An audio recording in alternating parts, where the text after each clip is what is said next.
Welcome everybody to DarkLion Collective this week. I'm happy that you came back. Make sure you like and subscribe if you like what we're doing here. I think you will. This week in particular, we're going to start the topics on Perkins Loans, something that I think is really important. Loans for low-income students. In this country where we're supposed to be the land of the free, home of the brave, education is paramount when it comes to making sure we can make and have the best country possible. So Perkins Loans facilitates that for people who have the qualifications, have the ability, but just don't have the funds. And I don't think if you don't have the funds, that should deny you the right to a higher education. So Perkins Loans have been around since about 1950, and these loans go to lower income students, about $4K per year for undergraduate, maxing out at about $20K undergraduate, and then $6K every year for graduate classes, having a cap of about $40K. And these are on a low interest rate, about 5%, so it allows people to actually try to pay these back. And they actually give you some months where you don't have to pay and it's deferred. But why I'm coming to you today is because Congress wants to not refund this program. Congress wants to take the funding away from this program and pretty much let it go up in smoke. And they haven't really given any other alternatives on what they're going to do to take the space or fill the void that this is going to create. So we just wanted to talk back and forth about, one, why are they defunding such an amazing program? And two, even if they do defund it, what can they do to make sure that they allow educational opportunities for everybody? So we'll start with our new host, Sirena, who's going to be on here with us. She is Brandon's wife, and they're both a lovely couple. So Sirena, I don't know if you know about Perkins Loans. We've talked about it a little bit. What are you thinking about this topic? There's so many different things that go into this. I've got Perkins Loans. I've had them, had to take advantage of them. They're a great thing. I remember I grew up incredibly poor, and I remember always wondering, how am I going to go to college?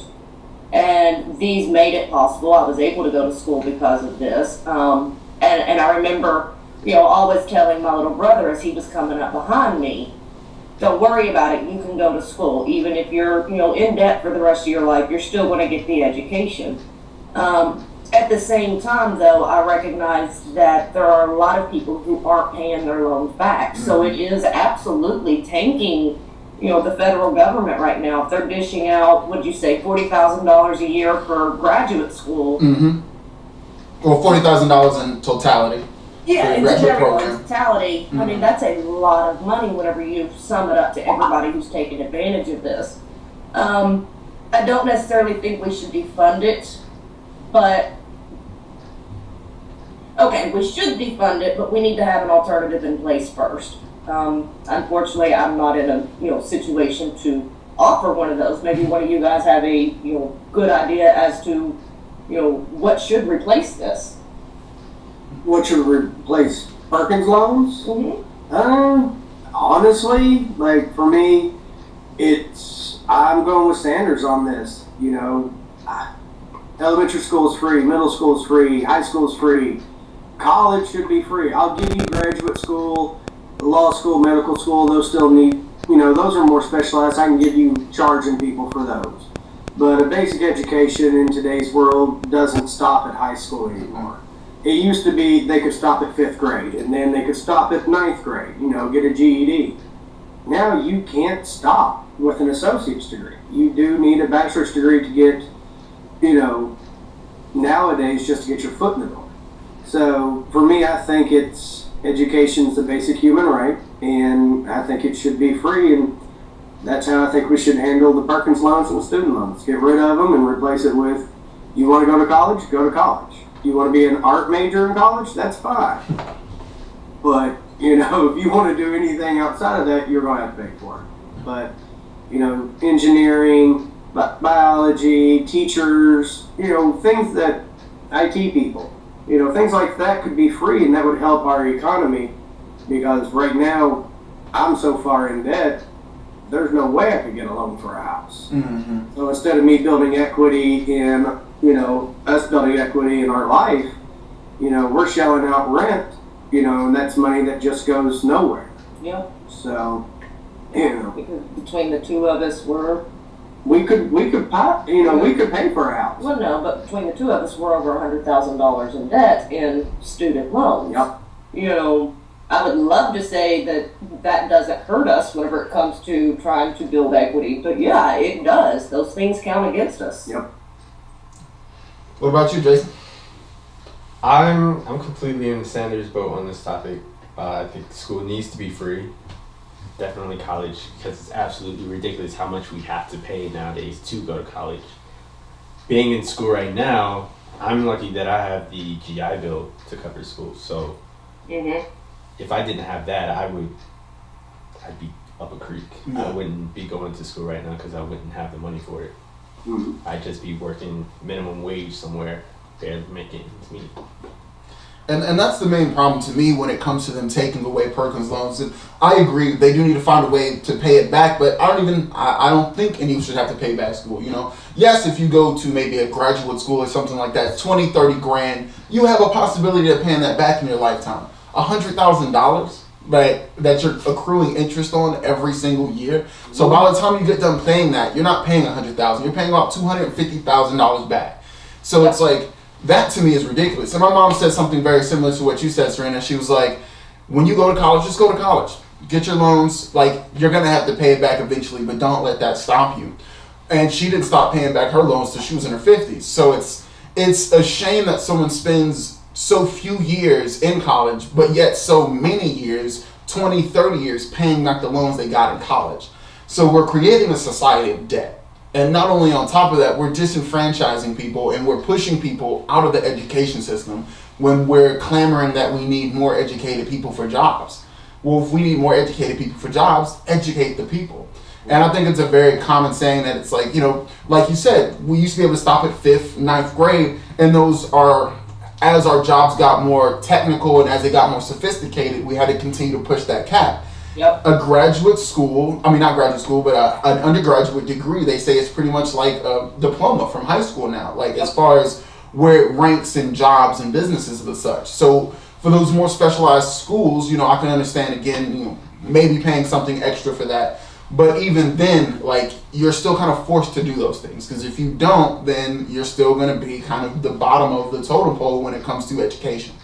So if you're going to force education to be that important, pay for it. If you're making education a necessity, pay for it. Okay, so this brings up something else though. How we want it to be free for us.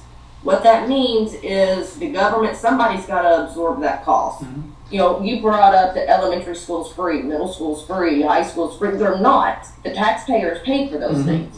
So if we add, you know, an undergraduate degree in, you know, on top of a free education, that's also going to bleed down to the taxpayers. The difference is the cost of getting an education in high school versus the cost of funding a college are two completely different things. There is, you know, it's such a difference there price-wise. We're not talking about a little bitty tax hike for the taxpayers. We're talking huge, huge tax hikes.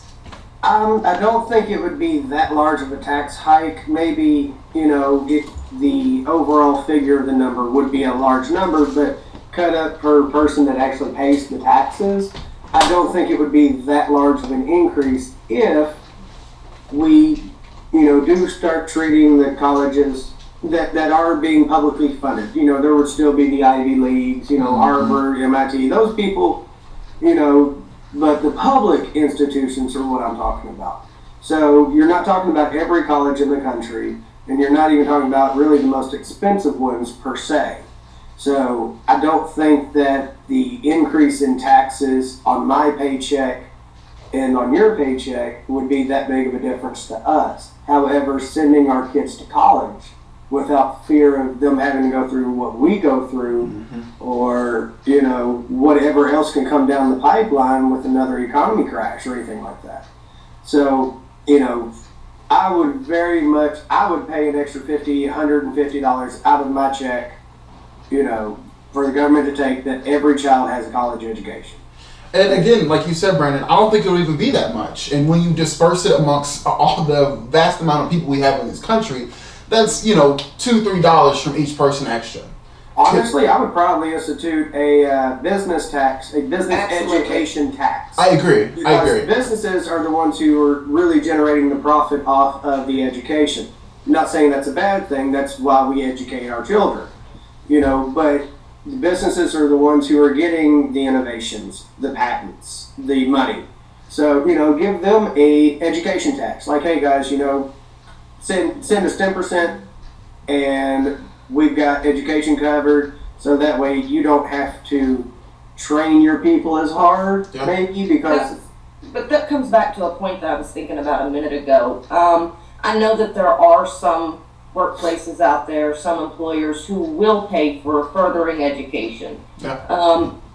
I think that maybe we should put that in reverse. I go get my degree, I do go into debt with these Perkins loans or whatever. I start work with your company. If you like me, if you want to keep me, invest in me. Go, make those payments for me, pay it off. You guys have the money. You're reaping the benefits from it.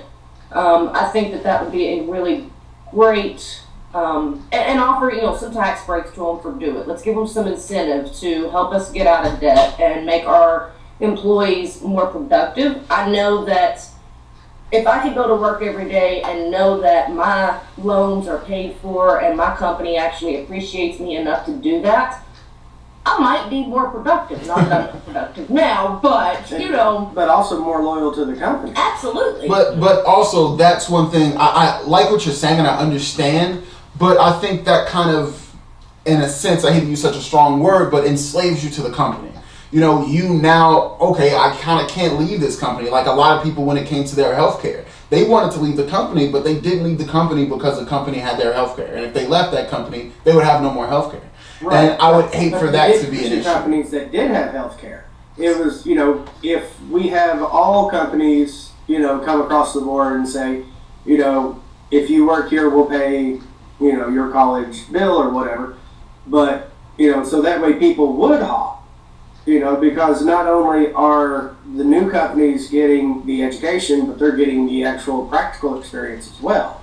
But you also have to think about small startup businesses as well that wouldn't be able to take on those type of burdens in the same. That's why I think taxes in general, we need to stop being so afraid of taxes in this country. We're one of the lowest tax countries no matter what people say. Our effective tax rate is quite low. So we actually need to feel more comfortable being taxed and stop looking at it as, oh, you're taking money out of my pocket. No, we're helping people. We're helping your neighbors. We're helping your cousins, your brothers, and your sisters better themselves. That's what we're doing with your money. But that also goes to our government using it properly. Now, and that's a whole other topic that we can go on. That's a whole other ball of yarn. But if we are using the money effectively and we're raising our taxes and we're using it to actually help people and we're showing transparently where this money is going, I think that's the best route, because then you don't have to worry about, oh, well, this company can't do this company can't do that, or this company only pays 50% of your loans, or this company pays 100% of your loans. All of that variability just causes confusion. Let's simplify this and just increase taxes in general to go towards things like education, like healthcare, things that are public necessities that help everyone. And people always complain about premiums and school costs. Well, if we paid for it all together, that would be cheaper in general. Okay. I got no argument. Yeah, Well, I just, I really feel like things like this, like Perkins loans, a lot of people don't know about these types of things. A lot of people don't know that these things are up to be completely wiped off the docket and never reinstated. So there's people, like both of you got Perkins loans. I didn't know they existed. I may have actually gotten some myself because I did get some loans that I didn't have to pay back, but I don't know for sure. Perkins loans you have to pay back, but I'm just not totally sure when it came to my actual loans and where they came from, all of such. I was still young when I was doing it. I was like, oh, I'm getting it, cool, thank you. But yeah, God. So many people have been helped from this type of an organization, helped from this type of assistance to just take it away and give someone nothing, and people don't even talk about it. I haven't seen it on any media source where they've talked about this whatsoever. Like, that is a serious issue. Like, this is a serious thing that affects millions upon millions of Americans, and they're not being properly informed. So these are the type of topics that we want to bring, like things that you may not know, so that you can go out and write your congressman, you can go write your senator, and make sure that, hey, no, stop it. Like, we need those. Like, I may not need them. You know, my kids may not need them, but that's not the point. There's a lot of people who are working their butt off, and they really need these loans because they still can't make ends meet because of the various other problems that we have in this country.